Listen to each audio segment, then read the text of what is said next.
किसी घने जंगल में एक शेर और एक चीता साथ रहते थे। वे दोनों बहुत अच्छे दोस्त थे। हर दिन दोनों साथ में ही शिकार करने जाते और शिकार को मारकर साथ में बराबर बराबर खाते थे।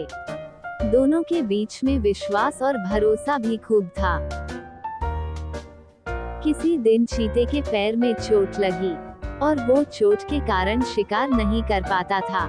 चीता घायल था तो शेर ने उससे कहा कि अब से तुम शिकार पर मत जाना, घर पर रहकर खुद की देखभाल करना, मैं अकेले ही हम दोनों के लिए शिकार लेकर आऊंगा।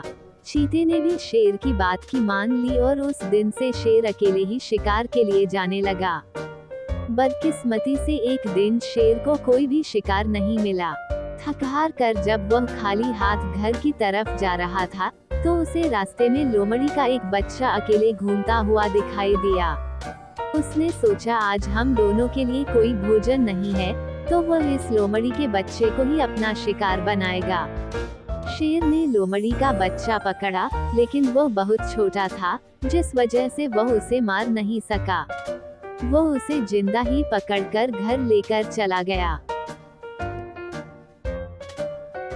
चीते के पास पहुंचकर उसने बताया कि आज उसे एक भी शिकार नहीं मिला।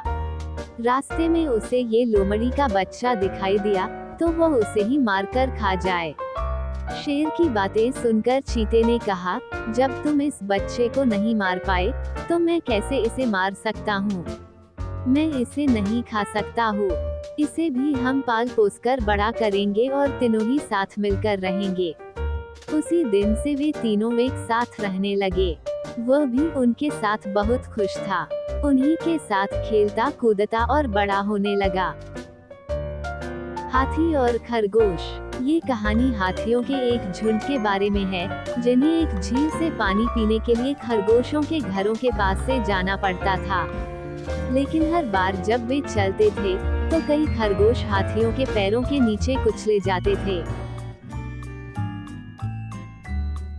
इसलिए एक खरगोश ने हाथियों के झुंड के राजा को अपना मार्ग बदलने के लिए कहा।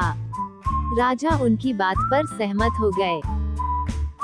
एक दिन हाथियों का झुंड शिकारियों द्वारा जाल में फंस गए। उन्होंने भागने की कोशिश की लेकिन व्यर्थ रहे। जब खरगोशों को ये पता चला तो घटनास्थल पर पहुँचे। उन्होंने जल्दी से रस्सियों को चबाया और हाथियों को आजाद कर दिया। हाथी खरगोशों के प्रति आभारी हुए और राजा हाथी को एहसास हुआ कि उन्हें खरगोश की शक्ति को कम नहीं समझना चाहिए। शिक्षा। दोस्तों को जरूरत के समय में एक दूसरे के साथ खड़े रहना चाहिए और एक वादा निभाना चाहिए। साथ ही किसी को उसके आकार के आधार पर नहीं आंका जाना चाहिए।